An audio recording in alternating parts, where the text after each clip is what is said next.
पुनः इस सतयुग तीर्थ की पावन धरा पर इस आध्यात्मिक सत्संग सभा में बैठे हुए हैं।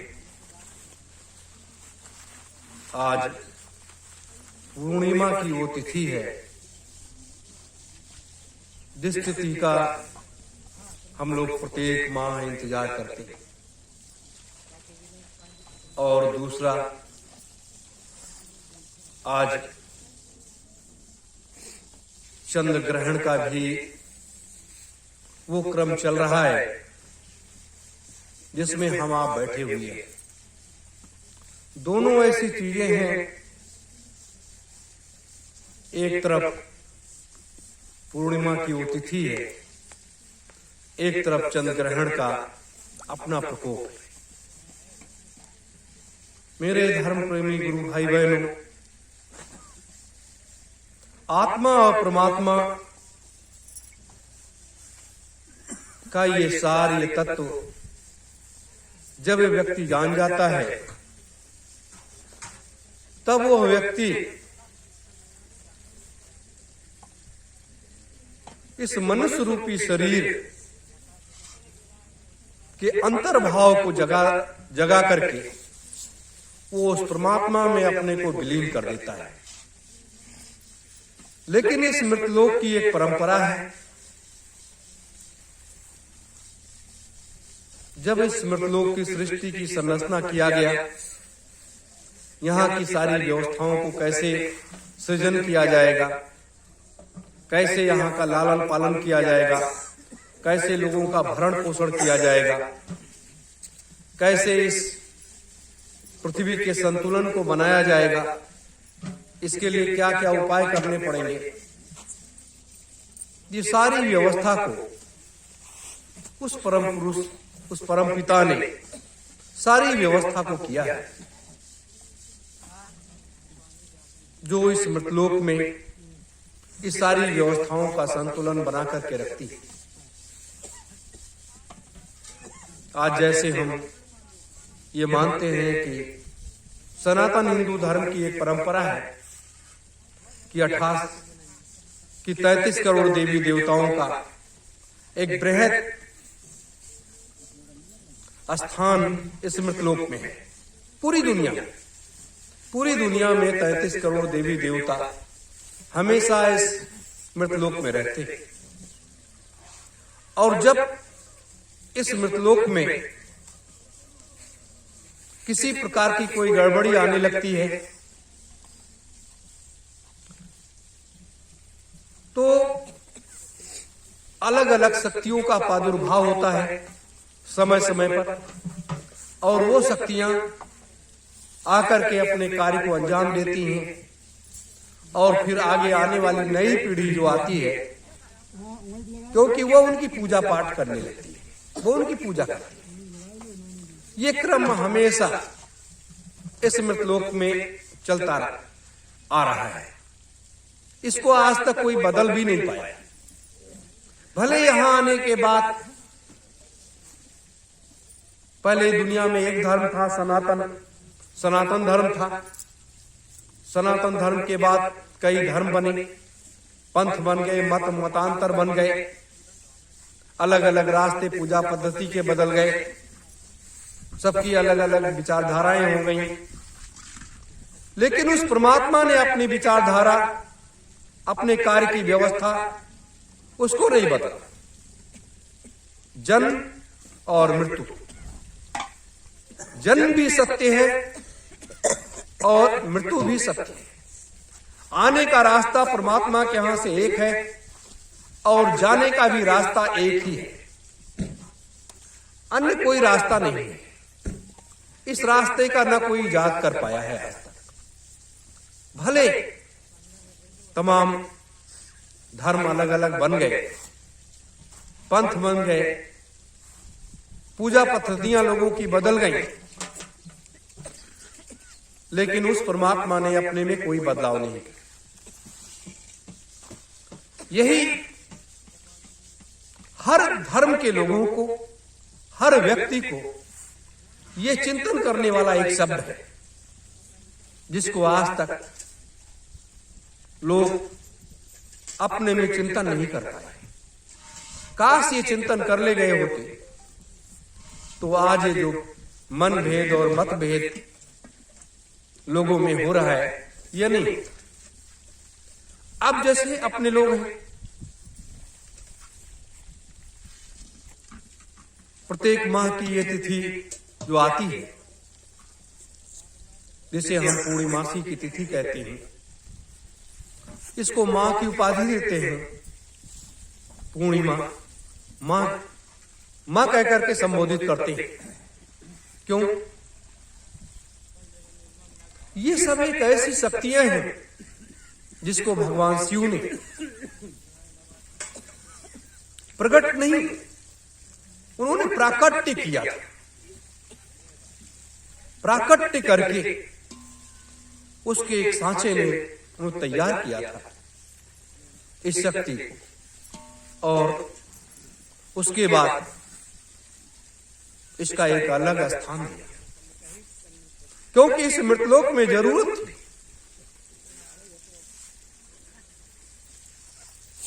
इस मृतलोक में इसलिए जरूरत थी कि समय का चक्र और समय का खेल, ये जैसे जैसे खेल होता है और जैसे जैसे चक्र घूमता है, वैसे वैसे अलग रूपों की शक्तियों की आवश्यकता पड़ती है। जैसे सतयुग में आवश्यकता पड़ी, सतयुग में राजा जनक की भी आवश्यकता पड़ी और हरिश्चंद्र की भी आवश्यकता पड़ी, और उसके बाद माता अहिल्या की आवश्यकता पड़ी, और ऋषियों में गौतम ऋषि जैसे महात्माओं की आवश्यकता पड़ी। वो सतयुग का काल एक अलग तरीके से व्यतीत हुआ। कुर्बानी हर युग में कुर्बानी जो है वो देवियों को देना पड़ा, क्योंकि शक्ति इस मृतलोक का केंद्र है। वो शक्ति ही है। पुरुष प्रधान देश या दुनिया कहा जाता है, लेकिन बिना शक्ति के, बिना देवी के किसी भी जीव का आगमन होना, मनुष्य रूपी जीव का आगमन होना असंभव। ये वो तार्किक सत्य है जिसको झुटलाया नहीं जा सकता।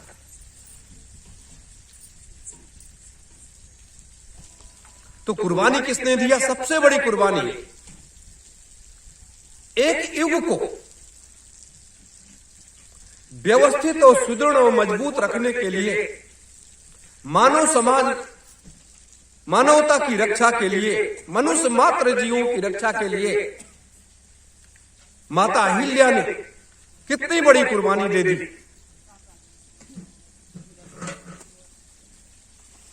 फिर उसके बाद आया त्रेता। जब त्रेता आया, त्रेता में फिर एक कुर्बानी देवी को देनी पड़ी, उस शक्ति को रूप देनी पड़ी जो इस मृतलोक की सबसे बड़ी देवी शक्ति के रूप में थी, जिसे हम सीता कहते हैं, मां कहते हैं। फिर एक कुर्बानी देनी पड़ी। एक राजघराने की बहू जंगलों की खाक छान आई,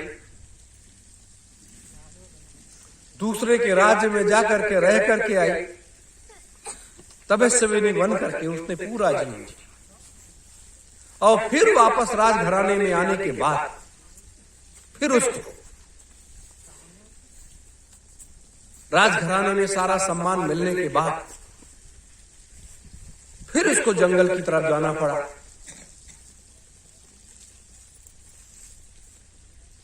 क्यों जाना पड़ा? क्योंकि राम के राज्य का जो वैभव था, राम के राज्य की जो मर्यादा थी, वो भी कहीं न कहीं कमजोर हो रही थी। उस वैभव, उस राज्य को, उस व्यवस्था, इस मृतलोक की व्यवस्था के संतुलन को बनाए रखने के लिए, क्योंकि असुरों का बड़े पैमाने पर सफाया हो गया था, बड़े पैमाने पर प्रेतात्माओं का एक आगमन इस मृतलोक में हो रहा था, फिर उसके बाद उस शक्ति को आगे बढ़ करके फिर कुर्बानी देनी पड़ी और उसको उसने उस संतुलन को बना करके रखा और फिर इसी पृथ्वी के अंदर समाहित हो। ये मृतलोक है। फिर उसके बाद द्वापर आया। द्वापर आने के बाद फिर एक शक्ति को सबसे बड़ी कुर्बानी देनी पड़ी।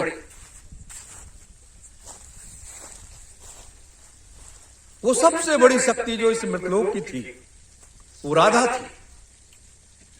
इतनी बड़ी शक्ति कि उसने अपने जीवन इस तरीके से साध करके इस मृतलोक में रह करके अर्जित की गई सारी शक्तियों को उसने जो है किसको समर्पित, कृष्ण को समर्पित कर दिया। उन शक्तियों को, सारी शक्तियों को कृष्ण को समर्पित करके और महाभारत का वो काल को एक व्यवस्थित तरीके से किया और असुरों का फिर सफाया हुआ और सफाया होने के बाद उस मृतलोक के संतुलन को बनाए रखा। ये होता है ये मृतलोक की महिमा। बिना शक्ति के किसी युग में अनादिकाल से लेकर के आदिकाल, अनादिकाल से लेकर के आज तक का जो इतिहास है, जो धर्म साक्षी है,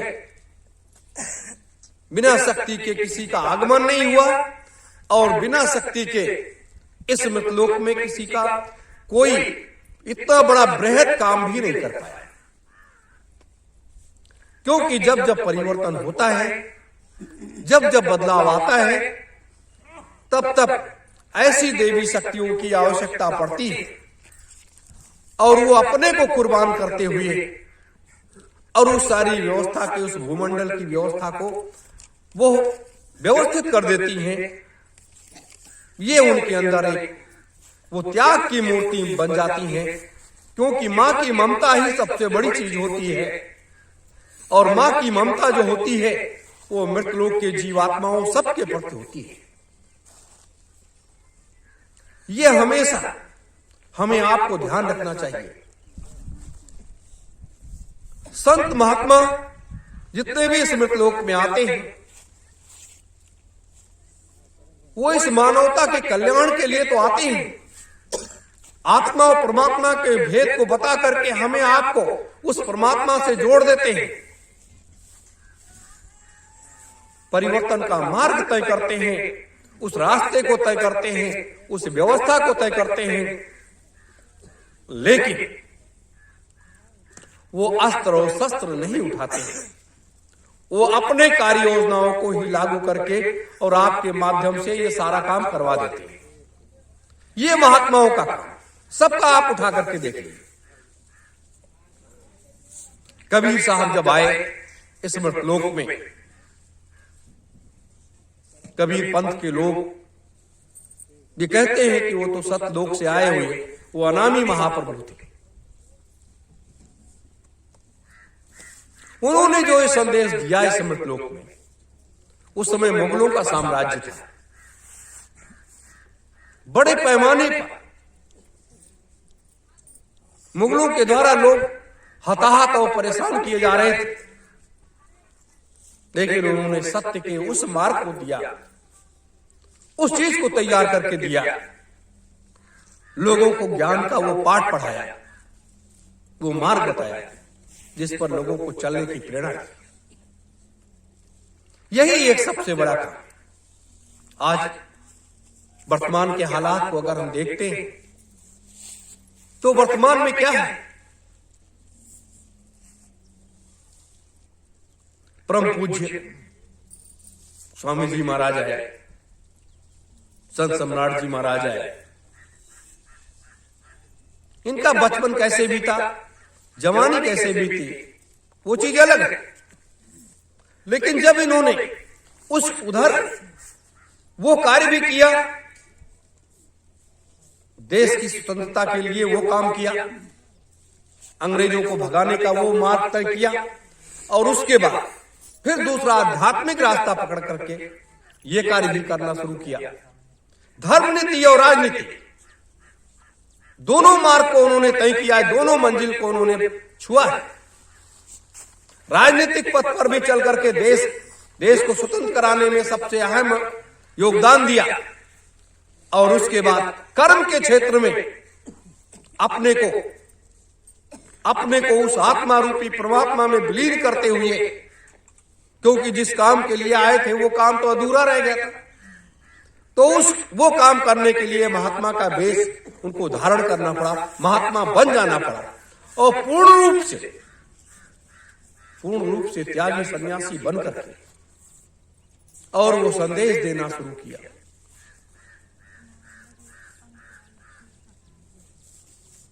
पैंतीस करोड़ लोगों का एक विशाल जमघट उन्होंने तैयार किया, और तैयार करने के बाद फिर एक नए रास्ते की तरफ चलना पड़ा, क्योंकि यह कलिकाल है।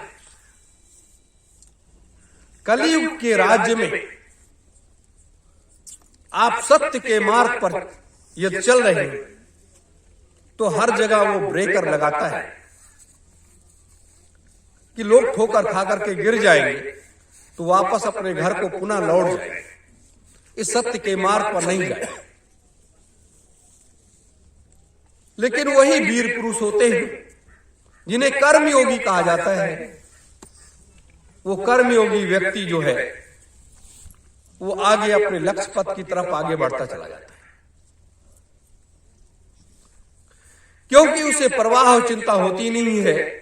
उसे तो अपना लक्ष्य दिखाई देता है कि मेरी मंजिल ये है और मुझे वहां तक पहुंचना है, उसको तो ये दिखाई देता। तो इस तरीके से ये कर्म योगियों की फौज है।